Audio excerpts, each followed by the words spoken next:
ครับต่อไปนะครับจะเป็นการเพิ่มไซเรนนะครับกดปุ่มสีเหลืองที่หลังไซเรนครับกดปุ่มสีดำครับ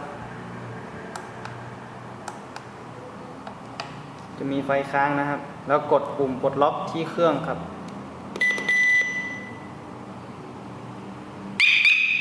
ถ้าสำเร็จจะได้ยินเสียงปิดๆครับ